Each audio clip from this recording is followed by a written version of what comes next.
Hello friends, welcome to our channel Just a Minute. முருகப்பெருமானின் அறுபடை வீடுகளில் இரண்டாம் படை வீடான திருச்செந்தூர் முருகன் கோவிலில் வருகிற 10ஆம் தேதி சுவாமி சண்முகர் ஆண்டு விழாவும் 11ஆம் தேதி தைப்பூச திருவிழாவும் வெகு விமரிசையாக கொண்டாடப்பட உள்ளது.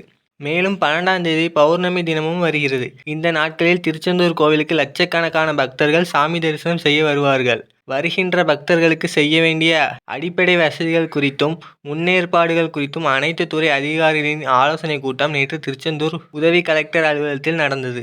கூட்டத்தில் பக்தர்களின் வசதிக்காக விழா நாட்களில் 5 லட்சம் லிட்டர் குடி தண்ணீர் தட்டுப்பாடின்றி கிடைக்கவும், சுகாதாரமான முறையில் குடிநீர் கிடைக்க குடிநீர் வடிகால் வாரியம் மூலமும் நகராட்சி மூலமும் ஏற்பாடு செய்யப்பட்டுள்ளது.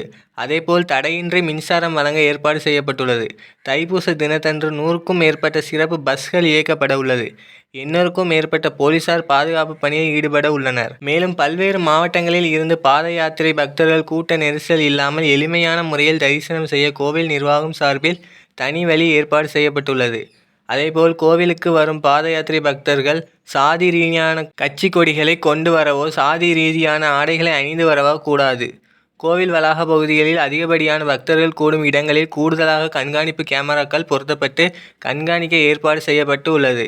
கோவில் வளாக பகுதியில் எந்த ஒரு அசம்பாவிதங்கள் நடைபெறாமல் தவிர்க்க தீயணைப்பு மற்றும் மீட்பு குழுவினர்கள் 24 மணி நேரமும் தீயணைப்பு வாகனங்கள் தண்ணீர் நிரப்பப்பட்டு இருக்கும்.